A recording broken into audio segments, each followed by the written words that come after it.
రే ఇలారా, మీ అమ్మగారి వయసు ఎంత? బోర్ కొట్టిందని మార్చలేదే, మరి అమ్మలాంటి పార్టీని ఎలా మారుస్తావురా?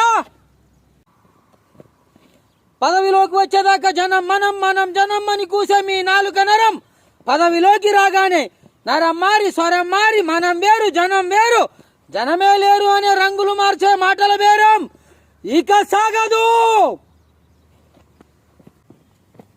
అందమైన అమ్మాయిలు వెంట పడండి, టీ చేయండి, వాళ్ళు ఎంజాయ్ చేసేంత వరకు, కామెంట్ చేయండి, వాళ్ళు హట్ అవ్వనంత వరకు, లవ్ చేయండి, వాళ్ళు ఓకే అంటే ప్రాణాలు ఇచ్చైనా దక్కించుకోండి. అంతేగాని ప్రేమించనంటే యాసిడ్ పోయడం ఏంట్రా? యాసిడ్ పడిందని ఫీల్ అయి నువ్వు ఇంత బాధపడుతుంటే ఆడపిల్లలరా, వాళ్ళ మీద యాసిడ్ పడితే వాళ్ళ పరిస్థితి ఏంటి, వాళ్ళ ఫ్యూచర్ ఏంటి? ఇదే నీ చెల్లి మీద యాసిడ్ వేస్తే చంపేయాలనుకుంటావుగా, మరి ఇప్పుడు నిన్ను చంపేయాలిగా.